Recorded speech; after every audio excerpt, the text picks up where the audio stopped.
All righty. Hello, everyone. Hi. Hello. Hello. Hi. Hi.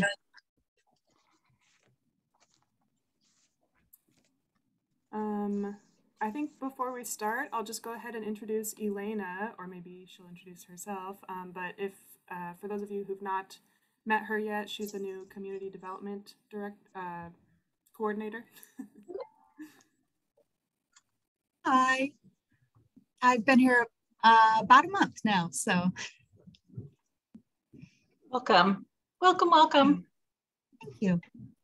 Elena, I'm a city council liaison to this committee.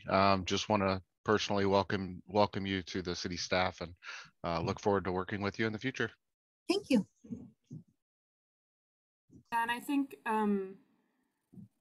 at this time, it sounds like we'll probably be moving forward with rotating the staffing of this committee among myself, Elena, maybe also Taryn, just depending on everyone's capacity. And I think I mentioned in one of the emails that went out to all of you, we're still down a city manager. We're hopefully going to be hiring either a community development director or an economic development manager, probably also in the summer a planner. There's just a lot of need right now. There's a lot of work to be done, and it seems like, yeah, city staff, we are generally spread kind of thin, so we're definitely pleased to have Elena coming on board, and yeah, hopefully that will make things easier. But yes, in the meantime, if any of you are able to help us drafting up the minutes for these meetings, that will be super helpful. And then I put a place at the end of the agenda here for us to, for you all to check in among yourselves about what you want to put on the next agenda. And then you'll probably want to just designate someone to confirm that like a week or so before the next meeting, just to make sure that everything's on there that you want to talk about. So, all right, I think we can. Before we start real quick, Elena, can you explain your role, like what your focus is, which is like good for us to know, but I bet it's also good for like, it's good for you to practice your elevator speech. Sure. I'm wearing a few hats right now, but helping out with planning. And then I'm also, one of my main hats is going to be the Main Street manager. So the DEC, the Downtown Estacada Commission, and managing their workload. Cool. And have you done any prior work with DEI groups or? No, I have not. I previous to this worked for the city of Almsville for several years. And then prior to that, have a lot of experience in chambers of commerce and tourism agencies. So. Great. Well, welcome. Thank you. So I suppose everybody's here, yes? So at 1:06, we can call the meeting to order. We need to do roll call. Like, do we have to do this now ourselves? I don't know how to. Yeah, I think so. Go for it, Erin. See. Oh, do you usually do it in alphabetical order too? I just do it in the order that's on my screen, but okay, I'm going to do it in alphabetical order so I don't miss anyone. Commissioner Carney, oh no, with Council Committee Member Carney. Here. Committee Member Gates. Here. Committee Member Feldman. Here. Thank you. Committee Member Schwiegert. Here. Committee Member Smith, here. Committee Member Stout. Here. Committee Member Strickland. Here. Thank you. Everybody's present. Did everybody have an opportunity to look over the minutes? Do we need to have any discussion?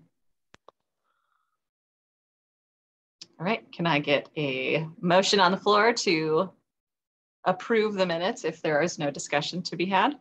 Motion to approve the minutes. I second.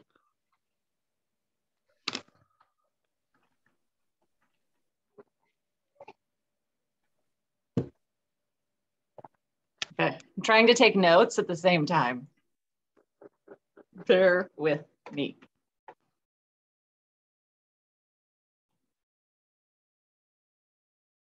Which I don't know exactly what goes into these notes. So if y'all say, make sure to note that, Erin, please help me.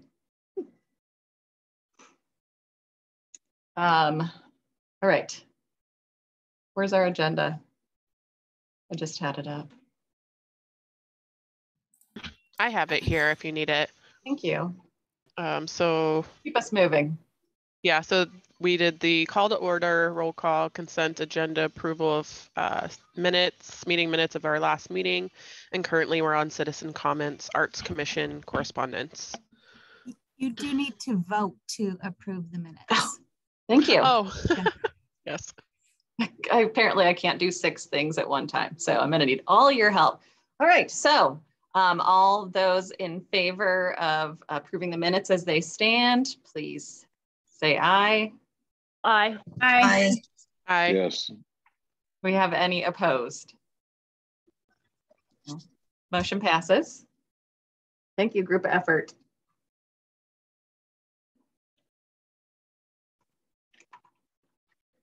Okay, so now we are moving on to the citizen comment portion. Jerry. I figured this would be a good place for me to get this this in. I'm happy to say that I will be back for this year with you guys. There was a battle for this liaisonship, and it was awesome. It was fun, and I really am glad it worked out this way, because I really do look forward to seeing what you guys accomplish in at least this next year. So you're stuck with me for another year. Well, we're happy to be stuck with you. Do we have any other citizen comments? There's nobody.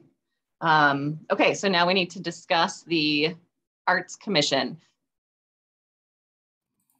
Does anybody have that email up, or is it in the agenda? Sorry, I'm still trying to take notes, so. I can just, yeah. So you all got that email on the 17th from Nicole McMerrick. I've not met her. Maybe some of you are familiar with who that is. And she was interested if any of you have, or if you have any plans for an event in the future, or if you're interested in doing an event in the fall, coordinating with them, collaborating on something. And if you're interested, or if this is something you're able to consider, let her know what you have in mind. So yeah. Did any of you contact her individually at all about that? No, not yet. I spoke to her briefly. I think my main thought was that we kind of just need more info on what exactly they're looking for. I think it sounds like a good idea, and I'd love to work with them, but she said it's very just kind of an idea right now. So I think it would be helpful to know timeline, what kind of event. That would really help us to try and figure out what DEI stuff could be implemented with it.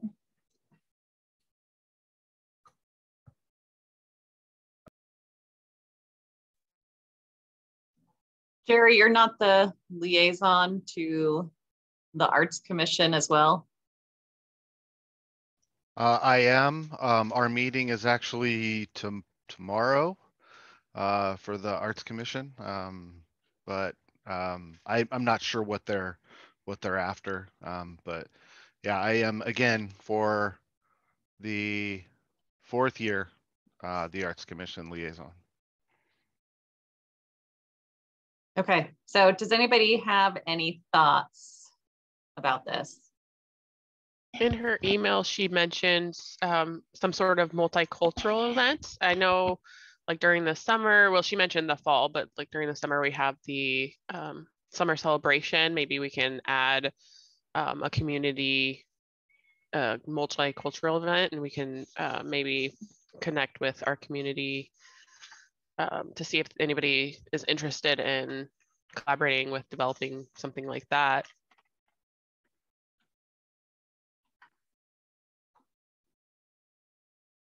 Any other thoughts? Do we need to talk about just in general, like does planning an event sound like something we want to pursue? I would like to pursue it. I think it would be great for SDK to have a multicultural event.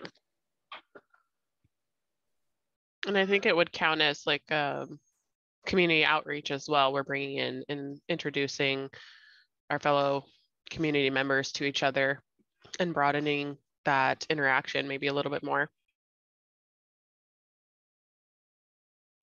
Okay. Any other thoughts? Trina, Kurt, Christina? This is Shannon. We did something similar when I went to school in a small town in Wyoming, and I could I thought it was really interesting because they brought people together with food and music, which was really good, and then they had a couple key speakers. So some ideas. Yeah, I think it would be something great for our committee to be part of and support. I think it'd be really good for the community.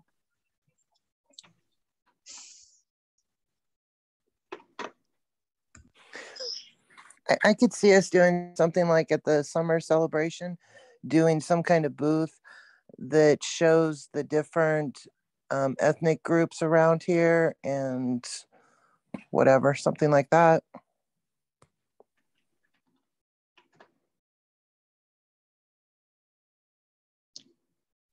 Just remember that summer celebration moving forward, at least for the near future, is not going to look anywhere near what it has been in the past. It's not going to be a 1 or 2 day event. It's going to be multiple small events throughout the summer. It's not going to be the typical what we're used to summer celebration. They're going to spread it out. They're going to spread it out over the summer and do multiple smaller events rather than one gigantic event.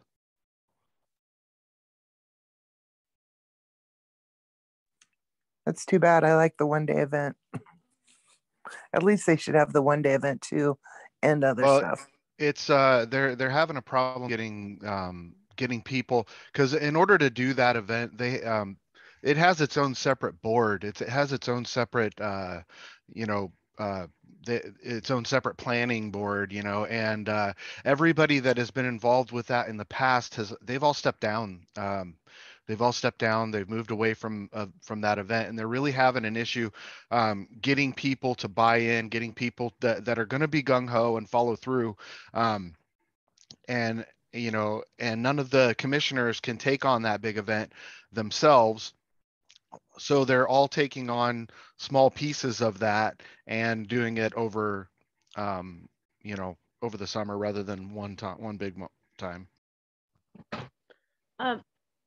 So what would our involvement look like when planning something like this?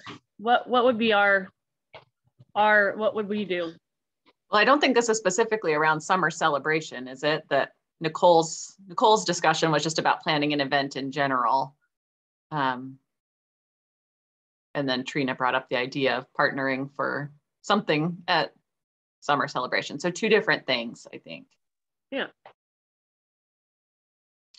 So it sounds like generally, though, we're all in favor. Do we need to have a motion and vote on whether or not we want to respond back and say, yes, let's pursue this? No. Okay. So in general, will somebody please respond to Nicole and let her know that, yes, we are we spoke that we're interested in I can. exploring this together? Yeah, I talked to Nicole quite a bit. I can talk to her. Okay. Shannon. I might also reach out to her too, since I had already talked to her about it.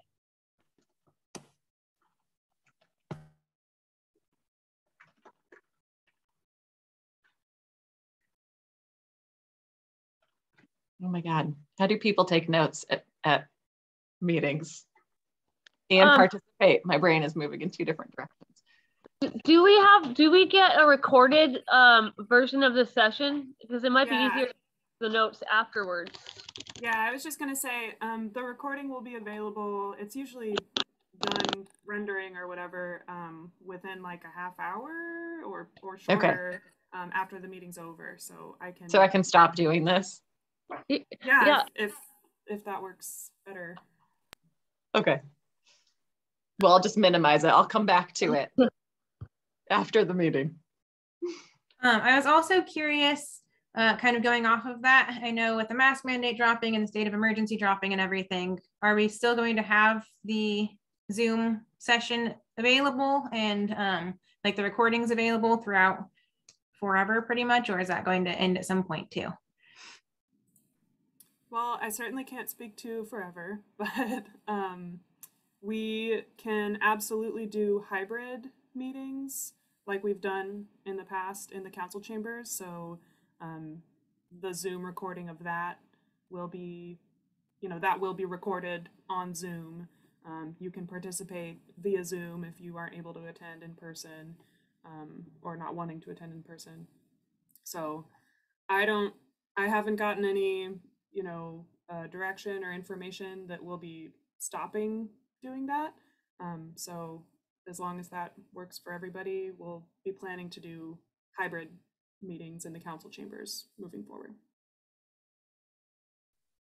That's good news.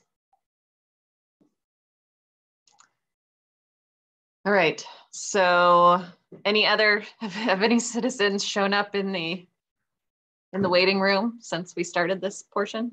Nope. Okay. Nope. I noticed that we got the email about the Parks and Rec survey and it wasn't on our committee business. So I was wondering if that should go in citizen comments as well. I don't know where the appropriate place is for it. Or is it a part of committee business?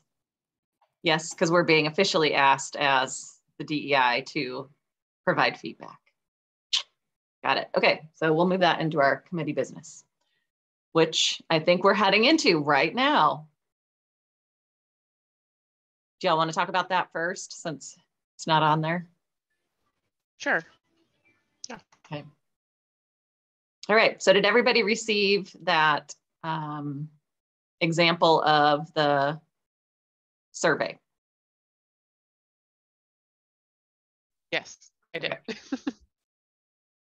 Okay, and what are thoughts?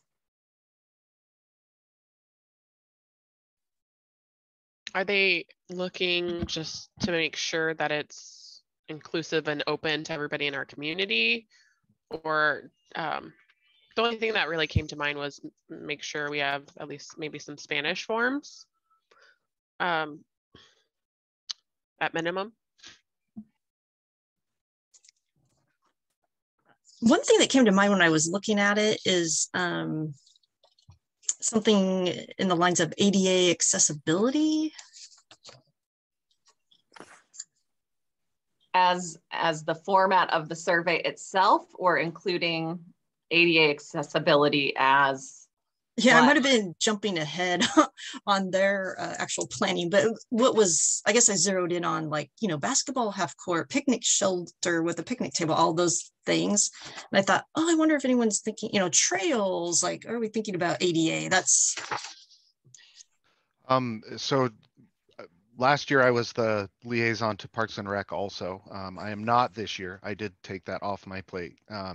But every single park that they look at, they are committed to making it completely accessible to everyone.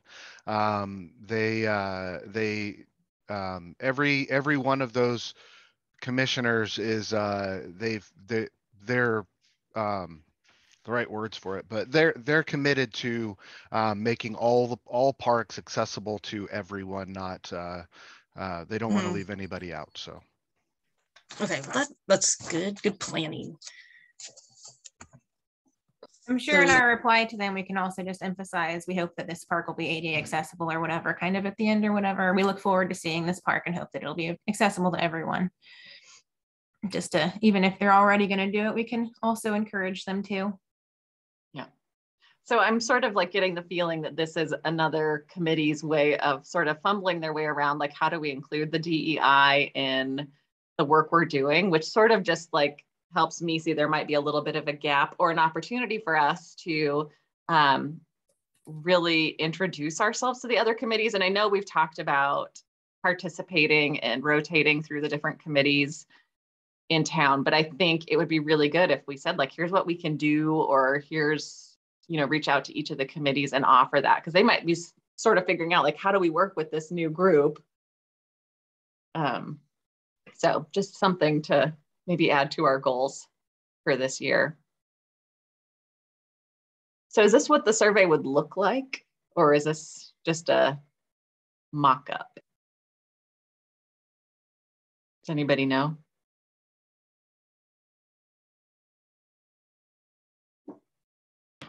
And do we know how people receive the survey?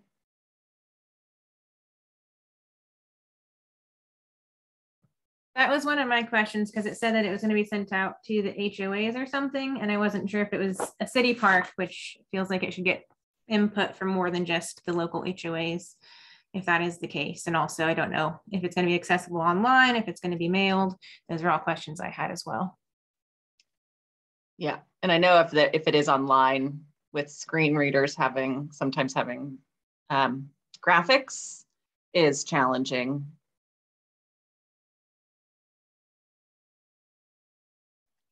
It sounded like it was going to be one of the parks in the new housing developments.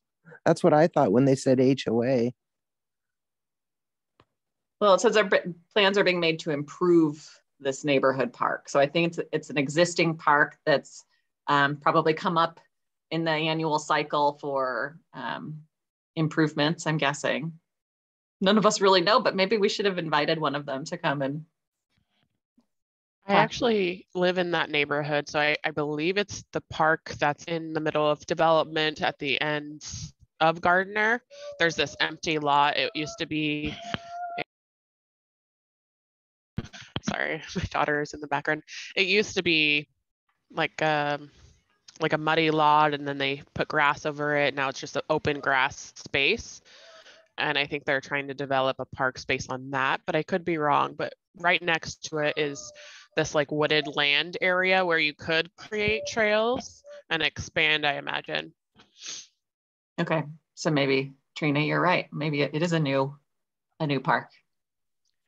And I think that if we send our suggestions to whoever requested, yeah, that green, or that not green area, the brown spot is now green.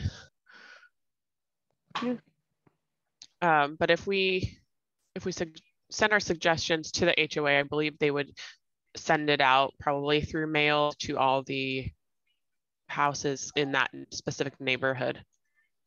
I could be wrong, but. So is there a reason that it would just only be available for that neighborhood to respond to?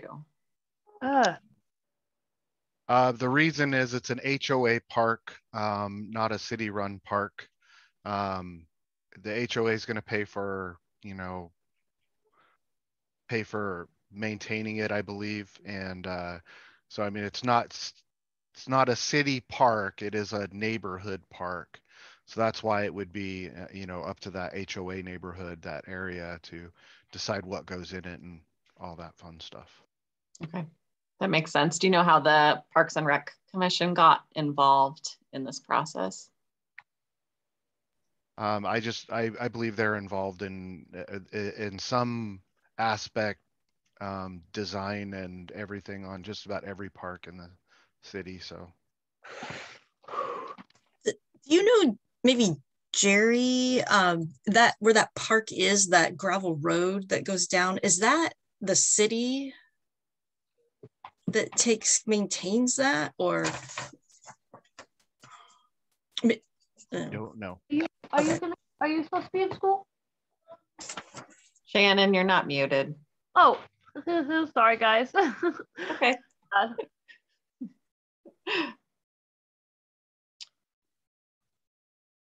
Okay, so they just were looking for our feedback. So far our feedback is that we're interested in seeing how it's going to get to all of the households.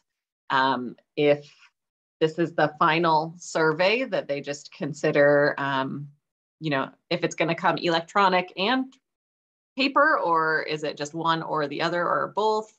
Talking about having Spanish available as well. And then just putting our overall blessing for all the inclusivity that we look forward to seeing out of this project. Is this lot up by Reagan Hill up that way? No, it's near Cemetery Road, off of Cemetery. Oh, okay. I know exactly where it is. Okay. I think Shannon, go ahead, Christina. Oh, I was just going to say, it's great on the form already that they have an email option or paper option. So that's good for, not everyone might have email or internet, those types of things. Right, so they can turn it in electronically or in person. Okay. Shannon, did you have your hand raised? Yes. I just wanted to say that I felt really excited when this was brought up, but I think it's a great idea to invite people from the other committees to share with us and interact with us. I think I think we should. It might be easier to get somebody to, I know we want to go to them, but it might be good for them to come to us too. It wouldn't be as overwhelming to get information from them, maybe if they came to our meeting. Yeah, and it cuts out a lot of the time and the back and forth when, we don't have the background and somebody could easily just come. But I think maybe we can include that with our response, right? Like if something like this comes up again in the future, we'd love it if you sent it to us ahead of time and then attend one of our meetings and we can discuss it together. Yeah, really like that idea. Yeah, it helps since none of us know all the answers. Okay. So good. So based on the recording, we'll pull together some response unless somebody else took notes during that portion or wants to listen to the recording to formulate the response. Do we need to bring it to a vote at all?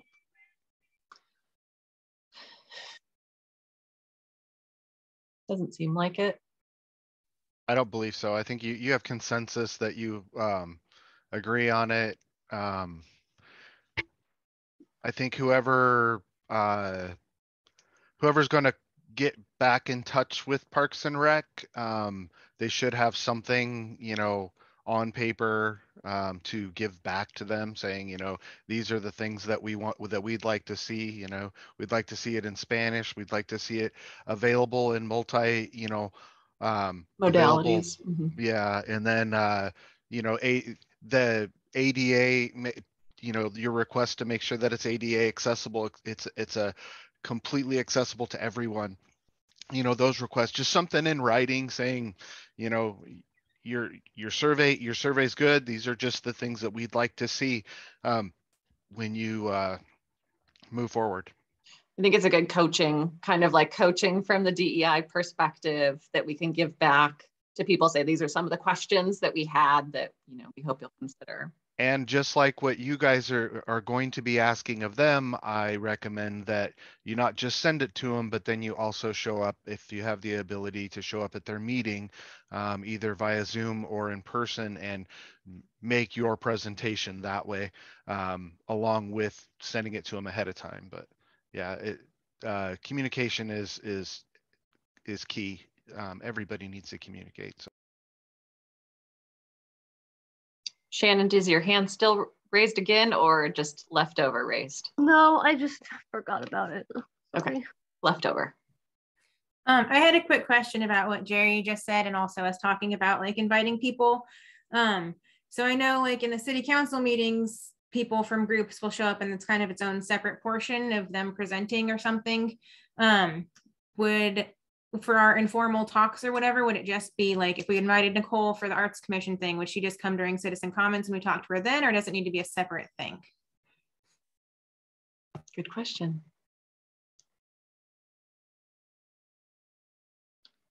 I don't have the answer. It would be a separate section, like between citizen comments and committee business. You know, I believe it would be something, you know, a separate agenda item. You don't want to eat up your, I know we haven't had any, but you don't want to eat up your citizen comment section with, you know, business, and that is technically business. It's just, but it's they're giving you a presentation or they're presenting something to you. So I don't know if it should go under committee business. I don't think so. I think it should be its own separate line item. Okay, so if somebody is going to present our thoughts to the Parks and Rec thing, they should reach out to them beforehand rather than just showing up so that they can put that in their agenda.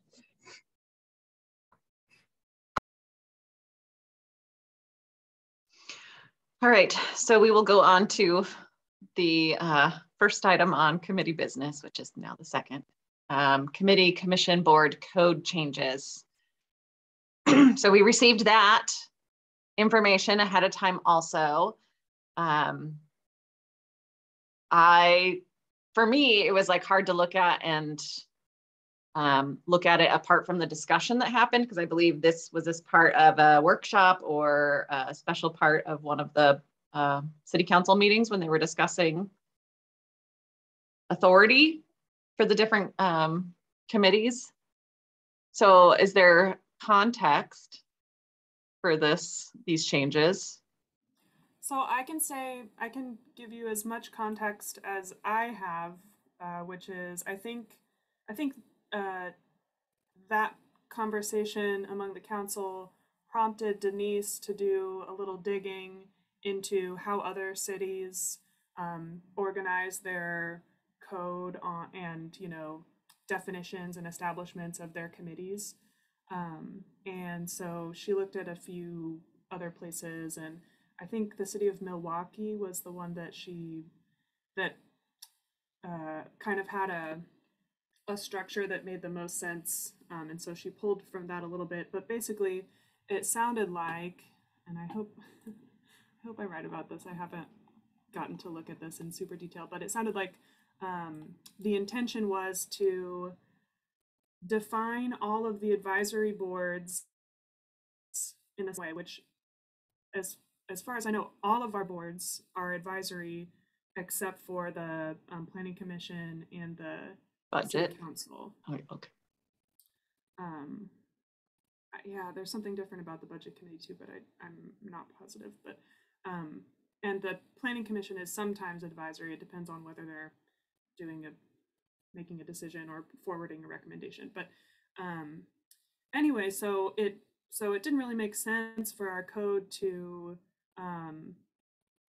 you know, define the structure and kind of sort of logistics of how each committee functions when, you know, separately in each of their sections, when they're actually supposed to all be sort of structurally the same in those ways. And so I'm pretty sure that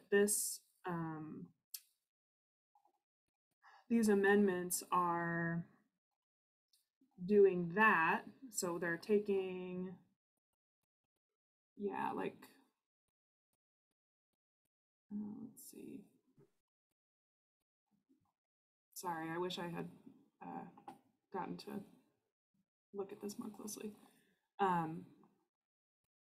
Yeah, I won't say too much more about that, but that's at least part of the intention of this change, is to basically just streamline our code section about advisory committees and commissions so that it's all consistent. They're all formed in the same way.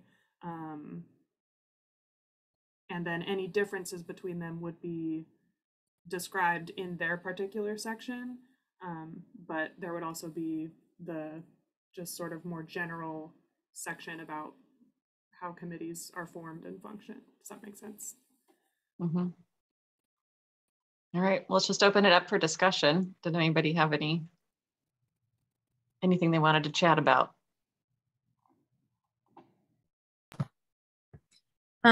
I think that it seems good because I know when we were looking over the different committee codes to try and come up with an application, it seemed like it wasn't cohesive at all. It was like some had some rules for getting rid of people, some didn't. So I really like that now everything is consistent, and I think it'll make it a lot easier when we make when we recommend the changes to the applications to just have consistent rules for each one instead of, well, in this one you have these things, and this one it's different. I did want to ask, since I know Jerry was present at this workshop, if he had any thoughts too regarding any of the changes. Well, as I've made it clear, I've been very satisfied with the way our commissions and committees have been set up. And I don't see a problem with the structure that we had going on before. So I've been looking for that email since you guys have started talking about it, and I just can't find it. But I wanted to go over it one more time. But no, I mean, it's structurally what they have from just working off of memory. Structurally, what Milwaukee had was I didn't have a problem with it structurally. So but again, I didn't see a need for a change in the first place, but that's just my 2 cents. But what are the most substantial changes? I mean, it seems it's just a little bit more clear definition of just again running off of memory because I couldn't find it, but it's in the links that are attached to where the agenda is. That the one? Isn't that where it is? Like when we got the agenda and then the links to the housing stuff. I accessed the agenda from the city website this time. I couldn't find that. That's where it is, in the supporting documents. Oh, okay. Let me go back there then.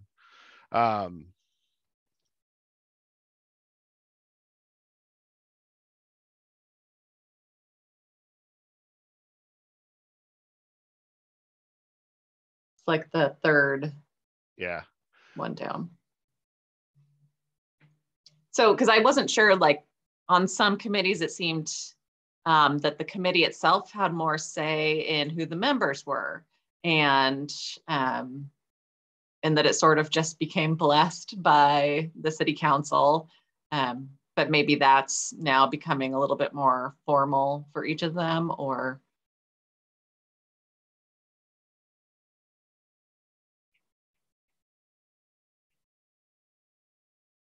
I'm sure Estacade is growing so much that modernizing things now is probably good before we get so big.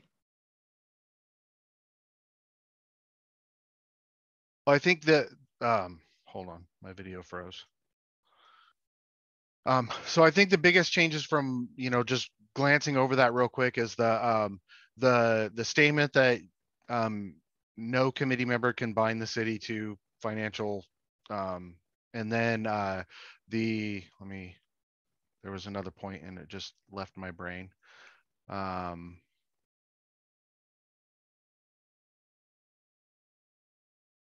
and then just having it in writing that you guys are going to do a quarterly report, that each committee will do a quarterly report to the council. That was another big one.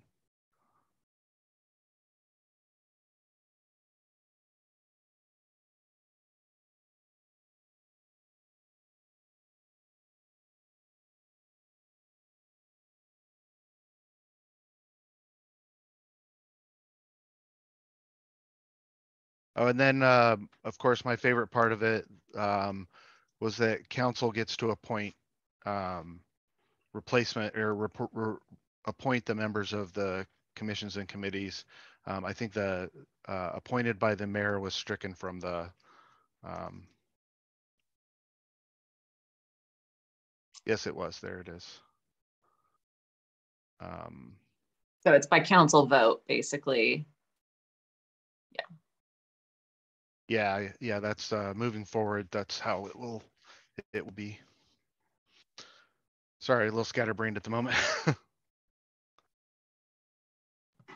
I noticed that there were some changes to the DEIC section. Not necessarily that it seemed like, I don't know, any detrimental changes, but I just had some questions about some of the terms that were in it now, which was, it says that for section A on page 23, it says will provide advice on the city and support and advise the city's equity program. Is that an actual thing that exists? Is there any sort of equity program that the city is doing? Not to my knowledge. Yeah, I think that it looks like this. I mean, I'm assuming that this just got copied and pasted from Milwaukee's or patched together from different other city codes. So yeah, you might want to go through and, I guess, yeah, vet each of those, or, you know, change, you know, if there's recommended like changes to the wording, because I don't know what like we don't have an equity program. Yeah, I was also curious because it says the diversity, equity, and inclusion strategic plan, and I was like, does that exist? That sounds great, but I had never heard of it before. I think that's part of the role of what the committee should be doing, is forming that strategic plan. Yeah, and it is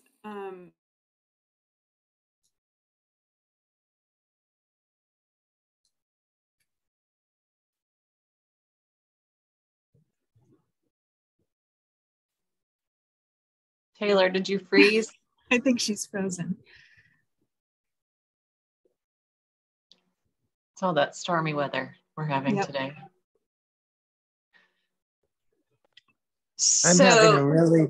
I'm having a really tough time hearing you guys. Everybody keeps cutting in and out. It's the wind.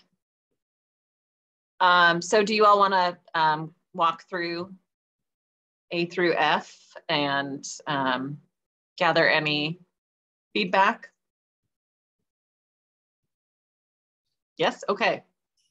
All right, so A is provide policy advice to the City Council on equity and diversity matters and support and advise the city's equity program.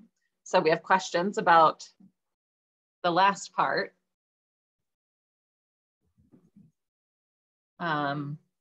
Any other thoughts on that one? Nope. Okay. And then B is to advise city staff on the creation of and assess the implementation of the diversity, equity, and inclusion strategic plan. So sounds great, but again, just confirming that the intention is that we will work with the city on developing a strategic plan around DEI. Okay. C is advise city staff and consultants on the creation of an equity lens for city services and programs. Sounds good. Anybody have any concerns with that one? D is to provide input to the city administration on current programs and systems to address diversity, equity, and inclusion issues. Any concerns with this one?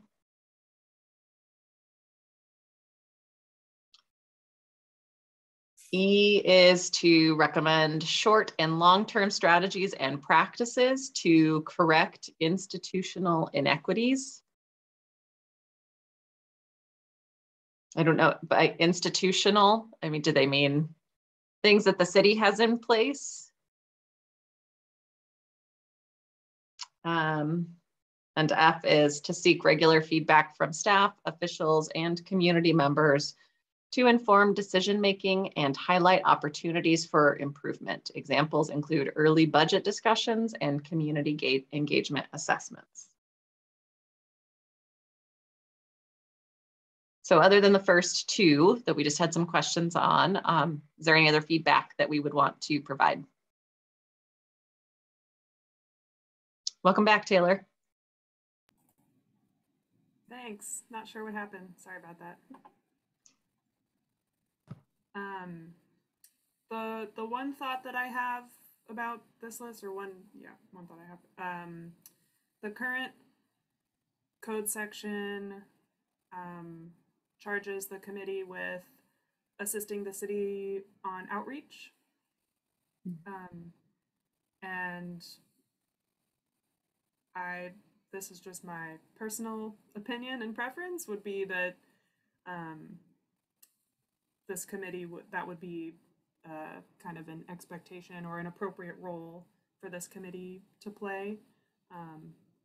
If that's something that you all agree with, then you could recommend to leave that one in there. Currently, it's not. Oh, is it in the responsibility? So they're completely removing the entire responsibilities portion? Right. And is that because it's not appropriate for committees, the responsibilities of committees to be explicitly stated in this, whatever this packet is? Yeah, I don't know whether that's more about what's appropriate or just streamlining the kind of format that's listed here. But it seems like the purpose section under establishment is trying to capture a lot of what that responsibilities section had captured. So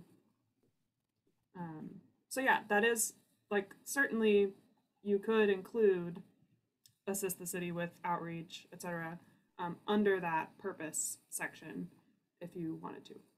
Up to you guys. Well, up to the council. But. Okay, so maybe that's what we want to do, is compare the responsibilities that have been stricken with the purpose that's in there, and see if there's any other things that we felt really strongly about from the responsibilities that are not captured in the new purpose section. Is this being voted on tonight? I don't know. Do you know, Jerry?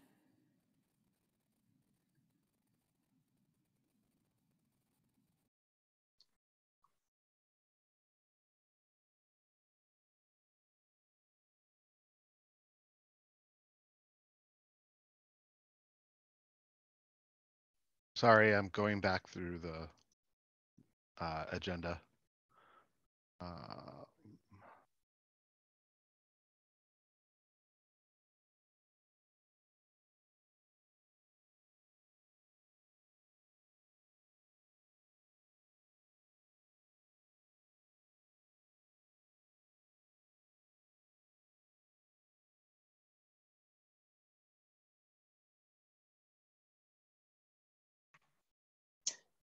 Is anybody currently looking? Are you all feverishly looking right now and seeing if you have things that are popping up that you want to talk about while Jerry's perusing his agenda?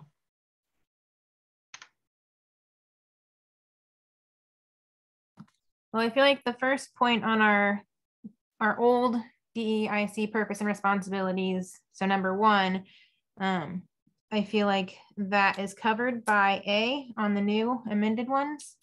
So I'm not worried about that one, but I'm still working my way through the rest of them. So is that the advise city officials and staff to advance diversity, equity, inclusion in public processes and decision making? Yes, I feel like that one's covered. And I know Taylor said we should maybe add the second point. So I'm looking through the other 4 now. So the second one is assist the city on outreach and engagement with historically marginalized and underrepresented groups. So we are not voting on this tonight. Okay, so we have time to discuss. So do you all want to, now that we know a little bit more clearly what the differences are, want to take time outside of this meeting to compare those? And Jerry, can you keep us kind of apprised of when you think that this will come up for discussion so we can have feedback? And I assume, would we give our feedback to you as the liaison, and then you could work that into your comments?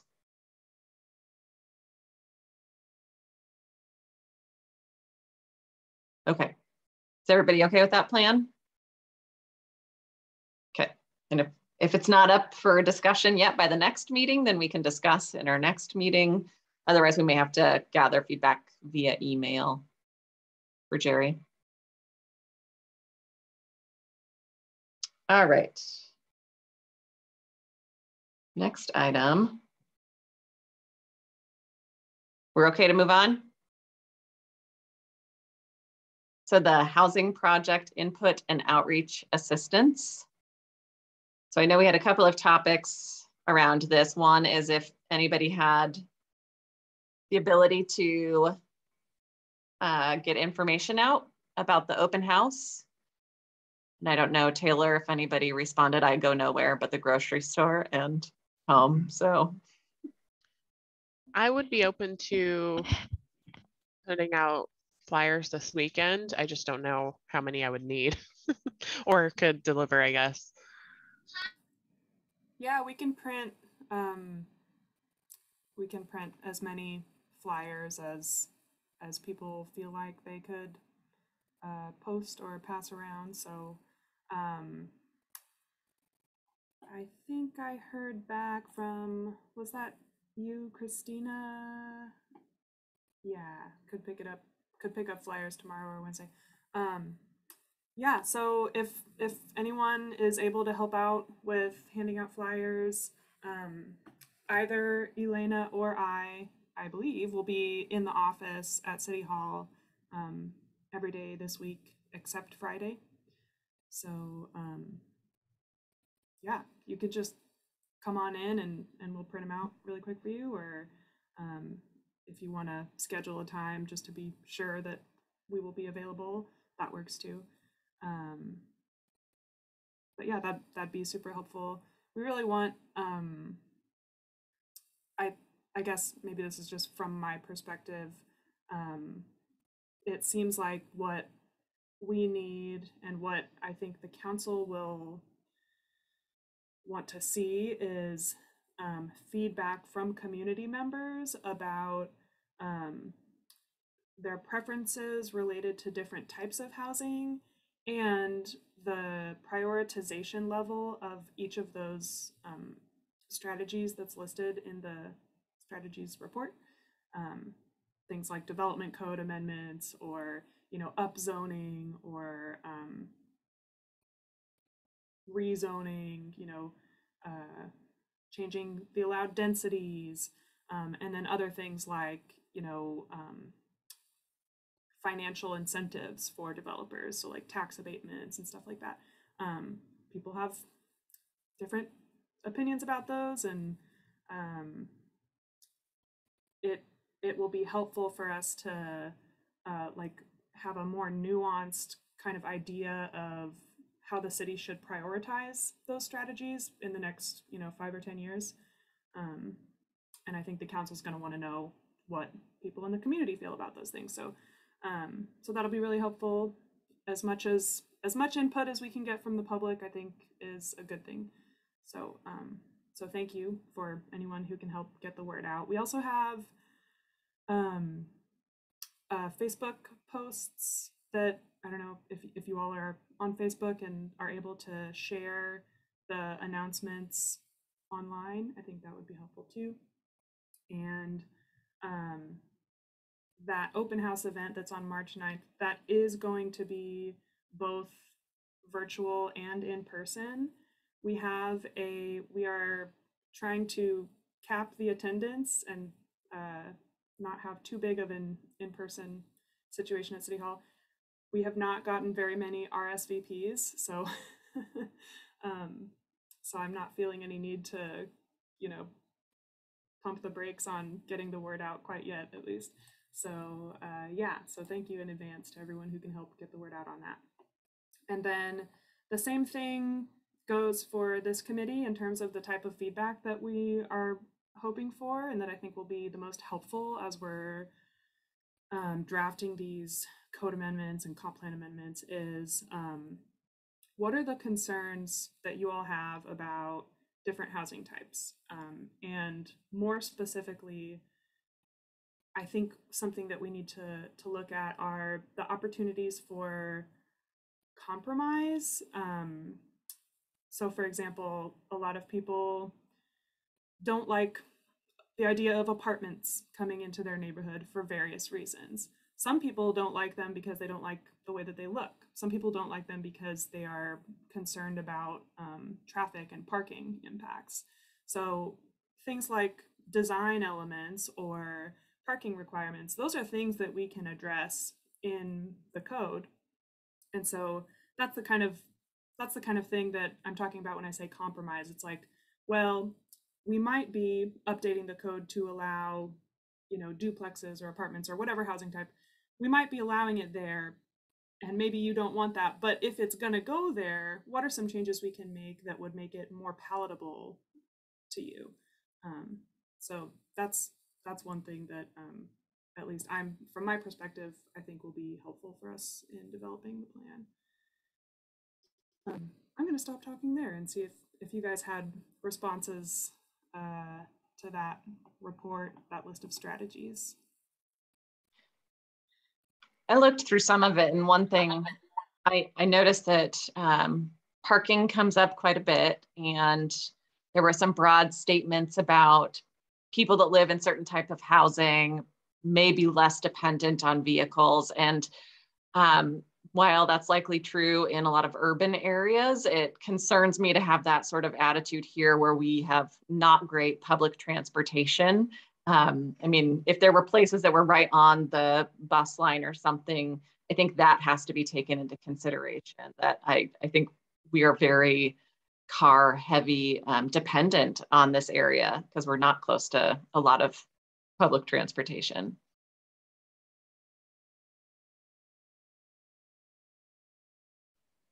I agree. When talking with people in the community about some of the apartments that are going up, because that's what's going up over by True Value, our apartments. Is that and right? It's business on the ground floor and then apartments Right. above. I think same with the Pro Cops lot as well. Yeah. So, the guy who owns the gas station was talking about that. He was a little worried about the parking situation. So definitely parking comes up a lot. On Main Street, that will be addressed in the Main Street project. Whenever we get moving back on the Main Street project, the parking at least on Main Street will be addressed then. But I think the biggest thing is like the one apartment complex that was at least is in design process is out on the corner of, I don't remember if it's, I think it's Deuce, right on the corner of Deuce and Eagle Creek Highway. It hasn't been, they haven't even submitted designs or anything for it yet. They just have an idea of where they want to put it. But as far as parking goes, it's going to be separate from the neighborhood that they're also building there. The development, the apartment complex is going to have its own little separate section. But again, there's never enough parking, so I still have a feeling that there's going to be parking out on that street. But yeah. I definitely agree with the parking. Definitely want that part of the planning. I think it's extra important for this community.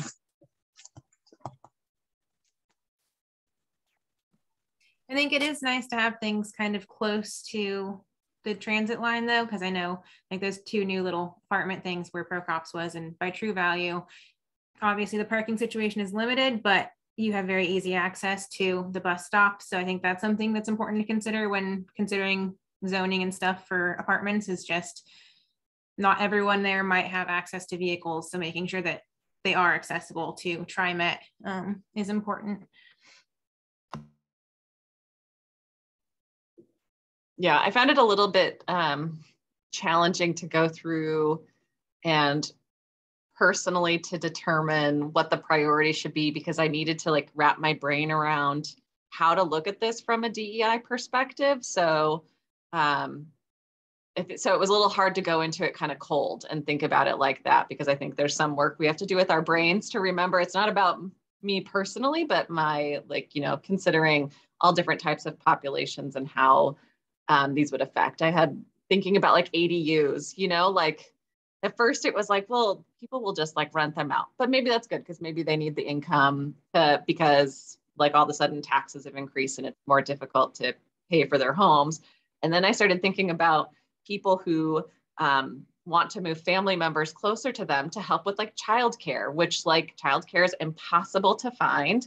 And it's always one of those things I think about. And it's like, that's one of those ways that you could really support families in, you know, how they can bring other family members closer to them, to live near them, to help with some of those familial responsibilities. So kind of having those perspectives and thinking about it from both views was important. I think that conversation is important for us to have, to how one thing you think might, you know, be just another way for somebody to line their pockets, like actually, when you look at it from different perspectives, could be helpful to all different kinds of families.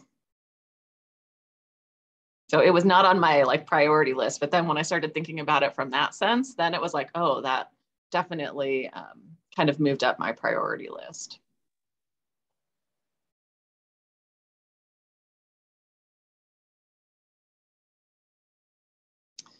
How do you want the feedback from us, Taylor? Or, I mean, should we be discussing this as a group and having a group top 5 priority, or? Yeah, I'm sorry if this is less helpful, but it's kind of up to you all. I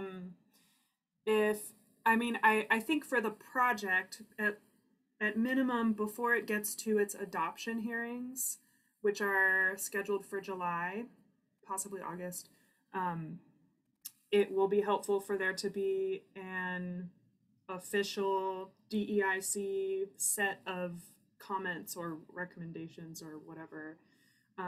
But at this point, since we're still kind of earlier on in the development and like refinement of those strategies and priorities, I think it's fine at this point to just be collecting feedback from individual committee members and to have you all kind of helping get the word out about the project, encourage other people to send us their feedback or participate in the event on the 9th.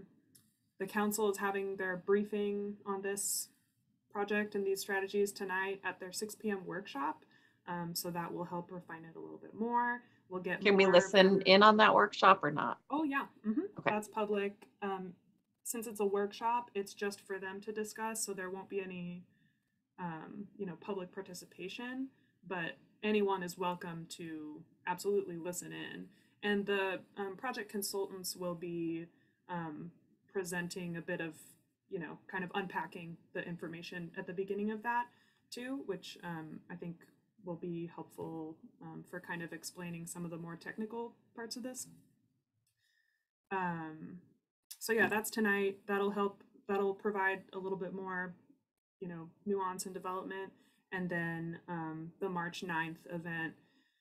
After that, we'll be kind of trying to package things up and move forward with those development code and comprehensive plan amendments, like the details of it, the line edits in the code and stuff like that.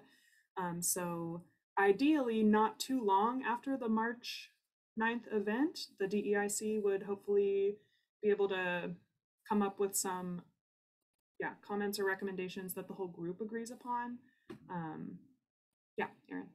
Can you talk a little bit about how, so I have it on my calendar for March 9th, it's from 5 to 7, right? So just how that event will look, just so we can see if there's a role that if any of us were there in person, is there a role that we could play in sort of like just having conversations with people and sort of informally collecting feedback, or, before we discuss and have our formal adoption of whatever our recommendations are? Yeah, definitely. So the council chambers is going to be set up with a bunch of different boards around the room. We'll have information on the results of the housing needs analysis, which was the technical analysis at the first part of the project, looking at our buildable lands inventory and looking at the population projection and trying to project that housing need over the next 20 years. So the findings of that and information on how all of that was developed will be available. But the focus is really going to be on this list of strategies to address the housing need, to provide, kind of facilitate the development of needed housing. And so that's where we really want to hear from people. Well, this feels good or bad to me because of XYZ. And yeah, we're not sure yet whether it's going to be the kind of thing where people are going to put a sticky dot on the board where they agree with something, or where they think something should be upzoned or allow this here. We're not really sure all those details yet. Or are we going to have like comment boxes where people can write down their feedback, and we might do some combination of that.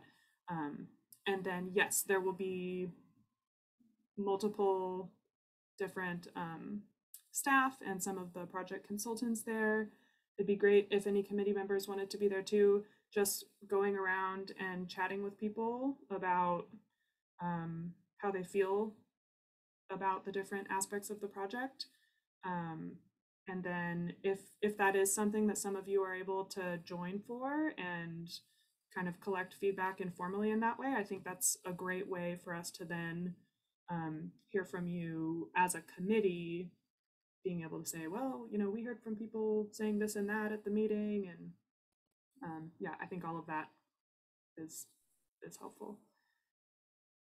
I can be there that night. Was anybody else planning to? I just from my previous experience, I know that when we did that, the retail marijuana dispensary open house, I learned a lot by being there and talking to people. I learned a lot about what, a lot about what some of the community members wanted. I learned a lot about what the people in the marijuana industry were trying to accomplish. I learned a lot. I got to hear a lot from both sides, and it really does help make a intelligent or an informed decision. Just getting that aspect. So I definitely recommend, if any of you can be there just to have conversations and see what people are saying out there. Okay, I volunteer. It'd be lovely if a couple of you, the rest of you, joined as well. Shannon, I would like to be there to listen to what people are experiencing and thinking about as far as housing. I would be really interested in that.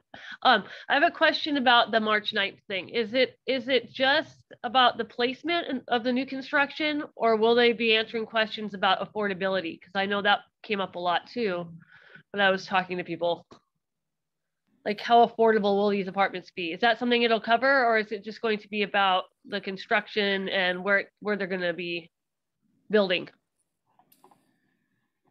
Yeah, that's a good question. So it's more, the affordability issue is, I would say, more of an indirect, is being addressed in more of an indirect way with most of these strategies that are being proposed. It's the type of thing where the city, in order for the city to, affordable housing is just a really complicated issue. In order for the city to, there's just a lot of complications. Like, if the city wanted to require a certain number of units to be affordable in a housing development, that has all kinds of potential kind of backlash, and in some way, things like inclusionary zoning, which the city of Portland, I think, adopted in 2016. A lot of people argue that, well, the fact that you're requiring this many of the units to be affordable means that they have to basically subsidize that by making all the other units more expensive. And so the overall impacts on the local market are maybe not always good with that. And then the funding sources for, if you do have affordable housing coming in, the funding sources that go into something like that are really complicated, and it depends on if it's from the federal level or the state level or certain kinds of grants. Yeah, so I guess all that to say, it will not be directly addressing affordability of the housing, because that's something that is very difficult for the city to regulate. Okay. But a lot of these things are aimed at encouraging or allowing types of housing that are more likely to be affordable. So an apartment or a unit in a duplex is more likely to be affordable than a single family home, of course. And, Yes. you know, a single family home that's on a smaller lot is also more likely to be affordable, more affordable at least, than a single family home on a larger lot. So looking at different development standards like lot size or how many parking spaces are required, or So the new development up on Deuce is a contradiction to that. We wanted it to be more affordable, and those houses are still expensive. Yeah, Faraday Yeah. Hills. Because the question that I hear a lot when people are talking about housing is we have different kinds of apartments here that are on Main Street in that area, and like there's some that you know, they all share facilities. They're just rooms. So people are wondering, is it going to be like that, or are they going to be, you know, family apartments? You know, There's been no designs, no decisions made on what types of housing is going to go in. This is just moving towards what types of housing are necessary, what types of housing does the city, you know, want to, you know, does the community want? Okay, so we're not there yet. I get you. Okay, thank you. No, but it is trying to help navigate those people that just say, we don't want apartments in our community, and helping people understand how apartments provide housing for folks who are being priced out of other options, and that there's more people in our community that need housing that's affordable. So I think that's where our role is coming in to make sure that we're helping with the narrative and how we can bring the fears of the community and help the smart folks at the city present the information in a way that helps allay some of those fears so people can see. I'd really like to be there on the 9th then to understand it better. Yeah. Thank you. I just had a quick question. I was looking at the flyer and I saw there wasn't an email address on there. So if anyone is not able to make it to the open house, either virtually or in person, what's the best email for them to reach out to give their feedback? That's a great question. Do we have, I guess I assume that people would just look on the city website or something. Anyone can email me, or Elena, can I volunteer you to receive emails about this project? Yeah, we should make that information available. But yeah, anyone can email either of us, and hopefully they will find a way to get in touch with us if they're just looking at those flyers. We've already put some of those flyers out around town, so. And do we have a tentative adoption date so we know what our end date is to present information? Right, yeah, that was your other question, sorry. So yeah, looking at adoption hearings in July, so end of July. So it would be most helpful for the official DEIC feedback to be provided sometime in May, I think, at the latest. The month of June will be a lot of drafting up the staff reports and exhibits and actual code and comp plan language changes and any map changes we are proposing. So feedback from the DEIC ideally would come before June. So yeah, sometime in May at the latest is ideal, but the absolute latest that you could provide feedback would be at the actual adoption hearings. we're really hoping to not have, we're hoping to like work through all of the issues that the council is going to want to consider before the actual hearings, just because it's going to be so much information at the actual hearings. So ideally, it would be nice if possibly we could do a workshop around this after the open house, so that people have a chance to hear as much input, and then we can get together and take that information, our own viewpoints, and come together and draft our recommendations. Yeah, we can absolutely schedule a workshop. Especially if it can be in person. Mm-hmm. Yeah, so that'll be, I think, up to you all if you wanted to pick a date or a certain week. Okay, so maybe do we talk about that when we're setting our agenda? You can, yeah, or you can talk about that now, up to you. I'm just looking at the time, and I just want to let everyone know I have a 2:30 meeting I need to be on. Yep. Sorry about that. I will put the open house on my calendar, and I think it's good for as many of us as possible to attend.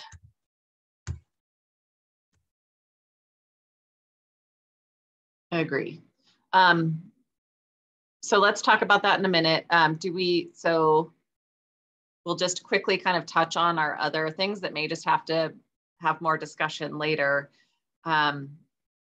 The equity lens questions, this is just to remind everybody that we sent our draft equity lens to the city council and asked for their feedback, and Councilor Strobel had some very thoughtful responses that we should respond to as a committee.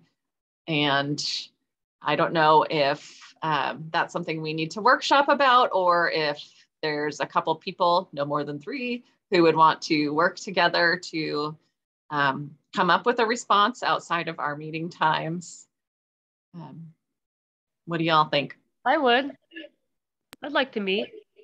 Yeah, I would be open to meeting as well. I made some notes on that, so I already have it in my brain, kind of working on that.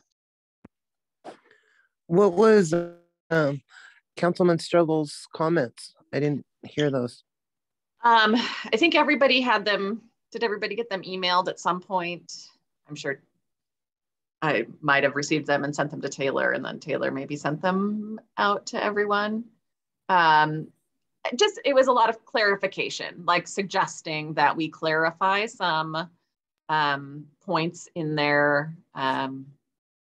just so there's no question about it. None of it was controversial, I don't think. I don't remember off the top of my head, but it was just, here's how to make it so that nobody has questions about these items. Okay, so Shannon and Jessica, you two, and if you need a third, I'll join in and work with you on crafting some responses, and then we can send them to Taylor and have Taylor send them to the whole group and get feedback so that we can respond sooner rather than later. Good. Yeah. And then the next item was the goal setting for 2022. Did we start that at the last meeting? I don't think we did. I think we penned it for this one because we just continue to have more. Okay, so it may need to be some, no, do we just need to workshop all the work we can't get done during the meetings? I would be open if others are to an extra meeting in March, maybe earlier, if that's a possibility for everyone, or a workshop of some kind. I agree. Okay. March 14th would be the Monday after the March 9th open house, housing project open house. If you all wanted to meet on the 14th, that would give you 2 weeks between Wait, is that right? Yeah, that would be in 2 weeks, and then in another 2 weeks after that, you would have your regular meeting. I cannot meet on the 14th, Okay. but the other Mondays are open for me. So either the 21st or I would not attend a meeting on the 7th, but you all would be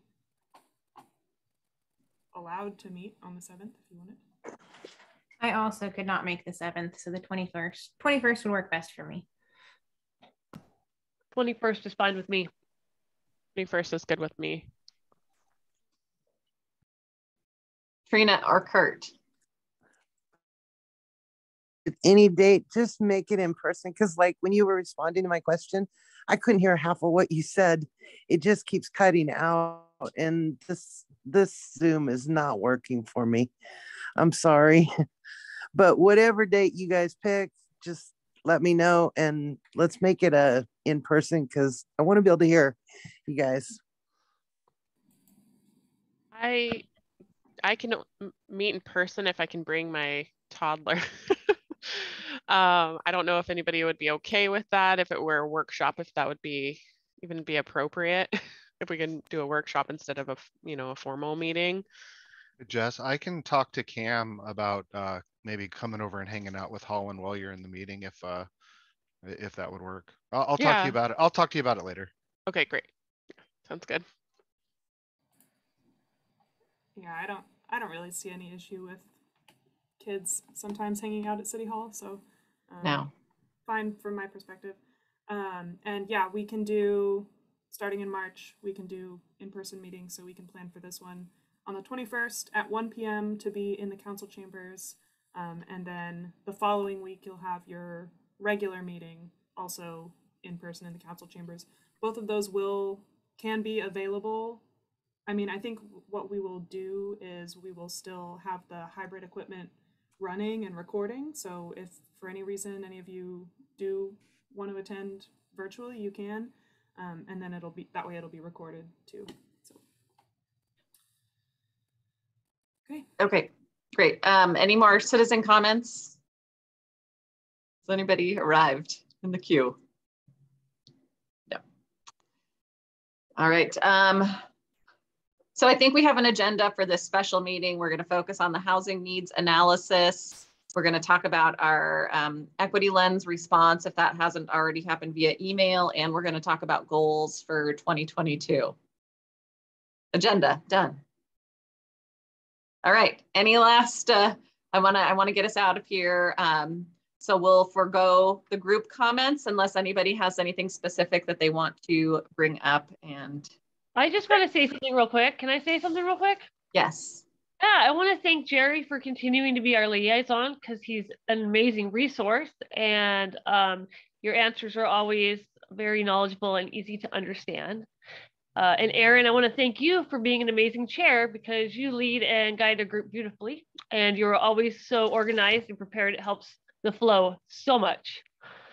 Well, you're good at faking it if you're not. So I appreciate it. All right. Thank you. We'll leave it on that fake it till you make it response. So it's 2:26, and I think we will officially adjourn the meeting for today. Thank you, city staff, for being here as always, and Jerry, and all of you for committing your time to this. And we will see you all on the 21st. Thank you. Thanks, everyone. Bye-bye.